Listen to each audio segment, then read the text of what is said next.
हाय। And सबसे पहले तो I am I am so sorry. मैं तुम सभी लोगों से क्षमा चाहता हूँ। मैंने लास्ट 3 महीने से कोई भी वीडियो अपलोड नहीं करी। लास्ट वीडियो मैंने अपलोड करी थी आज से 95 डेज पहले। ठीक है, मैंने इतना बड़ा ब्रेक यूट्यूब से पहले कभी नहीं लिया।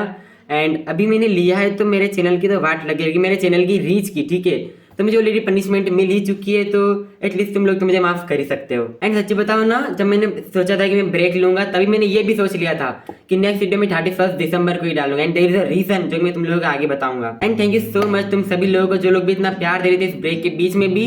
एंड मुझे बोल रहे थे कि वापस आ जाओ भाई, वीडियो से लेके वापस आ जाओ। लिटरली मेरी वीडियो पे नहीं, दूसरे लोगों की वीडियो पे जा जाकर भी कमेंट कर रहे थे कि अनुराग को बोलो वीडियो वापस लेके आए। एक बंदा तो मुझे पूनम पांडे से कंपेयर कर रहा था कि 3 महीने पहले मर गया एंड अभी उठ के वापस आ गए।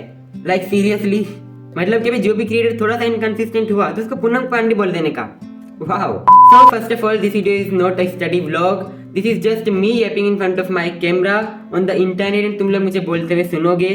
एंड ये वीडियो मैं 31 दिसंबर को इसलिए डाल रहा हूँ बिकॉज इस वीडियो में मैं अपने पूरे साल का रिकैप देने वाला हूँ, तुम लोगों को भी एंड खुद को भी, कि मैंने जनवरी से लेकर दिसंबर तक क्या क्या करा। ठीक है, मैं ट्राई करूँगा एकदम शॉर्ट एंड सिंपल एंड जल्द से जल्दी मैं दे पाऊँ तुम लोगों को पूरा समअप में पूरा ईयर। अभी मैं स्टार्ट करता हूँ, जनवरी से स्टार्ट करते हैं। जनवरी में मैं थोड़ा सा टेंशन में था बिकॉज बोर्ड्स थे, 10th में था मैं, मेरा सोशल साइंस का सिलेबस कंप्लीट नहीं था। ऐसे ही जनवरी मेरी पूरी बीती। एंड देन आई फरवरी में हमारे बोर्ड स्टार्ट हो रहे थे। आई गेस 20 फरवरी से स्टार्ट हो रहे थे। एंड यहाँ मैं स्टडी ब्लॉग्स भी बना रहा था इस टाइम पे, तुम लोग देख सकते हो मेरे पुराने ब्लॉग्स जाकर अगर देखना चाहो तो। अब यहाँ पे मैं एक और बात बताना चाहूंगा, a tip for all the 10th graders, कि तुमने साल में जो कुछ भी पढ़ा, नहीं पढ़ा, कितना भी पढ़ा, उसको छोड़ो। लास्ट 1 महीने बहुत ज़्यादा सीरियस हो जाओ बिकॉज ये मेरी बहुत ज़्यादा बड़ी गलती थी कि 10th के टाइम में लास्ट के 1 महीने, लास्ट जो महीना था मैं यहाँ पे ज़्यादा सीरियस नहीं था।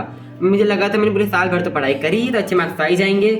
या दैट्स द रीज़न मेरे थोड़े मार्क्स खराब हो गए 10th के बोर्ड्स में। ठीक है, सो फरवरी एंड मिड मार्च तक 10th के बोर्ड्स चले। एंड अब सीधा जंप करते अपन 10-15 दिनों बाद 8 अप्रैल पे, जिस दिन अर्जुना जे बैच स्टार्ट हो रहा था, जे जर्नी स्टार्ट हो रही थी। तो इस दिन मोस्ट ऑफ द लोग, सभी लोग जोश में थे। ठीक है, मैं भी जोश में था, अच्छे से पढ़ाई करना स्टार्ट करा। आई मीन फ्लो स्टेट में सीरियसली पढ़ाई करने लग गया था। बट बस एक ही चीज़ की दिक्कत थी, जैसी एक अनहोनी हुई, जैसे मेरा पूरा फ्लो स्टेट टूटना था, जो कि है मेरे भैया की इंगेजमेंट। उस दिन मैंने 2 दिन बिल्कुल भी पढ़ाई नहीं करी, मेरे बैकलॉग्स हो गए। एंड वो बैकलॉग्स भाई पहाड़ जितने बड़े बन गए धीरे धीरे। तो अर्जुना जी 1.2 में अप्रैल में एंड जून मैंने फाइट बैक करी बैकलॉग से, जितना पढ़ पाया मैंने उतना पढ़ा। बट एक बार अगर फ्लो स्टेट टूट जाता है ना एंड बैकलॉग बन जाते हैं तो फिर पढ़ने का मन काफी कमी करता है, तुम सब लोगों को पता है। तो अब जून आ गया था एंड मेरा दिमाग खराब था भाई। बैकलॉग, एक तो पढ़ो भी सही, ऊपर से बैकलॉग बढ़ भी रहे, पता नहीं चल रहा क्या कर रहा हूँ क्या नहीं कर रहा हूँ। टेस्ट भी नहीं दे पा रहा हूँ क्योंकि बैकलॉग्स हो गए। वाओ। सो ऐसे ही अप्रैल, मई एंड जून पूरा बीता। अब आ गई थी जुलाई, first week of July. New batch आ रहा था फिजिक्स वाला का, अर्जुना जे 3.0। एंड मैंने सोचा इसको क्या ज्वाइन कर सकता हूँ। मैंने काफ़ी सारे दोस्तों से बात करी, मैंने अपने एक मेंटर से बात करी एंड फाइनल मेरा डिसीजन हुआ कि यस, अर्जुना जे 3.0 ज्वाइन करना चाहिए। तो यहाँ से अगेन मैंने अपनी प्रिपरेशन को स्टार्टिंग से फ्रॉम स्क्रैच किक स्टार्ट करा अगेन। ठीक है, 3.0 से जुलाई, अगस्त एंड सितंबर मैंने 3.0 से पढ़े 2.5 महीने। इसके बाद मुझे प्रॉब्लम्स आने लग गई 3.0 में भी। क्या प्रॉब्लम थी? फर्स्ट प्रॉब्लम, मुझे इनऑर्गेनिक स्टार्ट हो गई थी। मुझे इनऑर्गेनिक की फैकल्टी से बिल्कुल समझ में नहीं आया, इनऑर्गेनिक की फैकल्टी से मुझे बिल्कुल समझ में नहीं आया था। I am not disrespecting any of the teachers भाई, मैं बहुत सारा रिस्पेक्ट करता हूँ सारी टीचर्स की, बट मेरी फ्रीक्वेंसी मैच नहीं हो पा रही थी इनऑर्गेनिक के टीचर से, तो मुझे वो टीचर चेंज करनी थे। Second problem, physics and math की फैकल्टीज के साथ। देखो मुझे दोनों फैकल्टीज काफ़ी अच्छी लगती थी, बट मुझे धीरे धीरे रियलाइज हुआ कि जो कंटेंट प्रोवाइड करे which is that is not sufficient भाई। मुझे पता है रियलाइज कैसे हुआ, मैं सोचता था भाई 1.2 में तो इतनी खतरनाक क्वेश्चन वगैरह प्रैक्टिस करा रहे टीचर्स वगैरह, बट यहाँ पे तो इतना कम लेवल है। मुझे बस यही एक कीड़ा बैठना था दिमाग में, फिर मेरा पढ़ने का मन ही नहीं हुआ। एक बार कीड़ा बैठ गया ना कि कंटेंट जो प्रोवाइड करे विच इज नॉट सफिशिएंट, फिर मेरा उन टीचर से पढ़ने का मन ही नहीं हुआ। ऑल्सो मैंने दूसरे टीचर्स की स्लाइड से कंपेयर कर लिए थे नोट्स, देन मुझे रियलाइज हुआ कि भाई यहाँ से नहीं पढ़ना है। फिर मैंने 3.2 भी छोड़ दिया पूरे 2.5 महीने पढ़ने के बाद। जुलाई, अगस्त एंड सितंबर एंड में ही शायद मैंने अपनी वीडियोस डालना भी बंद करा था शायद से। एंड नाउ अक्टूबर आ गया था, अब ना मैं इधर का रहा 1.2 का, ना मैं उधर का रहा। अब मुझे डिसाइड करना था कि फाइनली क्या करना है, कहाँ से पढ़ना है, क्या करना है। तो मैंने सोचा कि जो भी टीचर अब अच्छे लग रहे पढ़ने लग जाते हैं, अब कोई भी टीचर चेंज नहीं करेंगे कुछ भी हो जाए। तो मैं डिफरेंट सब्जेक्ट्स में अलग अलग बैचेस के टीचर से पढ़ने लगा। लाइक मैं फिजिक्स पढ़ रहा था लास्ट ईयर के 2.0 से, हिमांशु सर से, क्योंकि मुझे वो काफ़ी सही लग रहे थे लास्ट ईयर के 2.0 से। ऐसे ही मैं हर एक सब्जेक्ट अलग अलग बैचेस के टीचर से पढ़ने लग गया था। सब सही चल रहा था, but there is one problem, that is consistency नहीं हो पा रही थी इस बार। पिछली बार तो जब मैं एक ही बैच से पढ़ रहा था तब मैं कंसिस्टेंसी मेंटेन कर पा रहा था थोड़ी बहुत, अब तो बिल्कुल नहीं हो रही थी क्योंकि मैं इतने सारे बैचेस के टीचर से पढ़ रहा था। देयर इज नो कंसिस्टेंसी भाई, एंड इसमें मेरी ही गलती है, ठीक है, कि मुझसे कंसिस्टेंसी मेंटेन नहीं हो रही थी अब। सो अक्टूबर एंड नवंबर मैंने पूरी कोशिश करी मैं इन टीचर से पढ़ूं।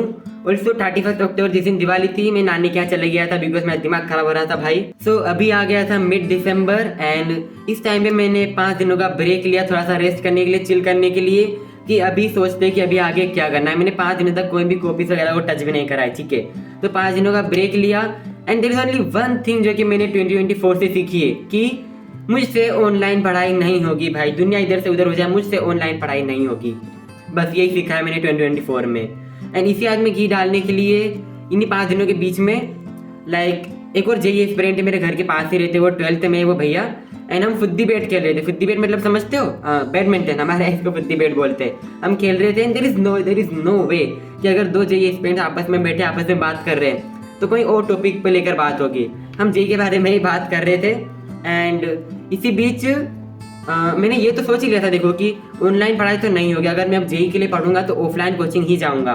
एंड कहीं से तो ऑफलाइन कोचिंग की बात निकली हम खेलते खेलते ही, एंड उन्होंने मुझे कोचिंग का नाम बताया जो कि मैं अभी तुम लोगों को नहीं बताने वाला, जो कि इंदौर में है। उन्होंने मुझे बस एक लाइन बोली कि वहाँ पे 13 घंटे की क्लासेस होती है, लाइक 13 घंटे वहाँ पे टीचर्स वगैरह बैठा के रखती है स्टूडेंट्स को। इन ये बात मुझे बहुत ज़्यादा फैसिनेट करी बिकॉज क्योंकि मैं 11th में ठीक से नहीं पढ़ पाया, इसका बस एक ही रीज़न है जो कि कंसिस्टेंसी भाई एंड डिसिप्लिन। तो अगर वहाँ पे 13 घंटे बैठा के रख रही है तो डिसिप्लिन तो रहेगी सही ना, ऑब्वियसली। अब मैंने फाइनली डिसाइड कर लिया था, फाइनल डिसीजन, कि अब मैं जेई के लिए बिल्कुल भी नहीं पढ़ने वाला। मैं 11th के एग्जाम्स के लिए पढ़ूंगा, 11th के एग्जाम्स में अच्छा स्कोर करूंगा ताकि फैमिली वालों को लगे कि मैं पढ़ता हूँ भाई। एंड फिर मैं 12th के लिए पढ़ूंगा, 12th में नॉर्मली स्कूल जाऊँगा मैं एंड 12th के लिए पढ़ूंगा। देन जेई का चैप्टर में खोलने वाला हूँ ड्रॉप ईयर में, जब मैं 12th के बाद ड्रॉप लूँगा तब मैं जाऊँगा उसी ऑफलाइन कोचिंग में। एंड या हमने ना बैडमिंटन खेलने के बाद ही उन्हें फ़ोन करा था उस कोचिंग में इन्फॉर्मेशन लेने के लिए, एंड इन्फॉर्मेशन हमने सारी ली। लास्ट में मैंने उनसे पूछा फ़ी के बारे में कि आपकी फ़ीस कितनी है। आई वॉज शॉक्ड क्योंकि उसकी फ़ीस डबल थी लिटरली। जो एलन आकाश ये सब की कोचिंग होती है ना, उन सब कोचिंग से डबल थी यहाँ की फीस। आई वॉज शॉक्ड भाई कि लाइक ऐसा भी होता है। बट मैंने ये तो डिसाइड कर लिया था कि मैं ऑनलाइन नहीं पढ़ने वाला हूँ, अब मैं जेई के लिए ऑफलाइन ही पढ़ूंगा एंड 12th के बाद ड्रॉप ईयर में पढ़ूंगा, वो भी अपना 100% देकर। एंड इसका एक और रीज़न है कि लाइक मैंने एक कोट मैंने सुना था अपने प्रिपरेशन की स्टार्टिंग वाले पेज में कि आइदर डू नॉट स्टडी और study with your full potential to clear competitive exams. अब मैं भाई अपना 100% नहीं दे रहा था, I can't able to give my 100% in online भाई।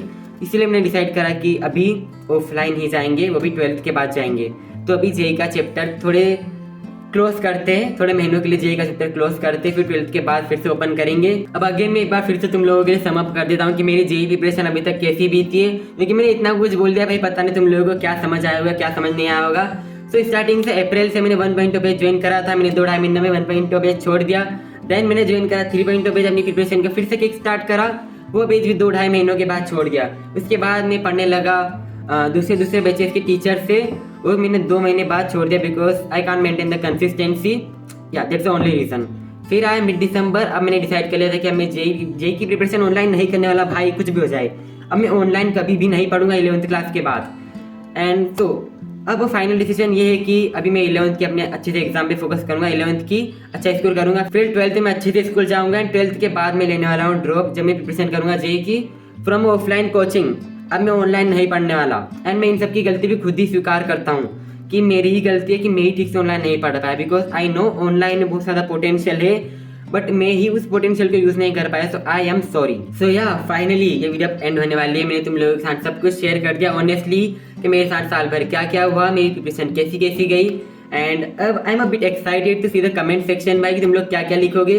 कुछ लोग लिख रहे होंगे, कुछ लोग मुझे क्रिटिसाइज कर रहे होंगे कि भाई तूने इतनी जल्दी हार मान ली, एंड कुछ लोग शायद से रिलेट कर रहे होंगे कि हमारी हालत भी तेरे ही जैसी है। कुछ लोग और कुछ लिख रहे होंगे। Hello sir, this is me, जो कि इस वीडियो का भी एडिट कर रहा था। मैंने जस्ट अभी देखा कि मैं आउटरो देना भूल गया हूँ इस वीडियो का, तो अभी दे देता हूँ, कोई बात नहीं। लेकिन उससे पहले I just want one thing from you all कि तुम लोग कमेंट करो इस वीडियो पे कि तुम्हारा साल कैसा गया। जैसे मैंने बताया इसे तुम भी टाइप करके बताओ, ताकि तुम भी कभी फ्यूचर में तुम्हें देखना हो कि मेरा साल कैसा गया था, तो तुम लोग आ पाओ एंड अपना ही कमेंट पढ़ के देख पाओ कि हाँ ऐसा गया था मेरा साल।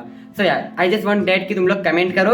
एंड वन लास्ट थिंग, अभी काफी सारे लोग पूछ रहे होंगे क्या अब वीडियोस आएंगे इस चैनल पर कंसिस्टेंटली, तो इसका बस एक ही आंसर है कि I am so sorry, but अब शायद इस चैनल पर कोई वीडियो नहीं आने वाली है। लास्ट वीडियो थी शायद, क्या डेफिनेटली इस चैनल पर 2024 में कोई सी वीडियो नहीं आने वाली, बिकॉज वीडियो 2025 में आएंगी। एंड इफ तुम पूछ रहे हो कि क्या कंसिस्टेंटली आएंगी, तो dum dum dum dum dum dum dum dum dum dum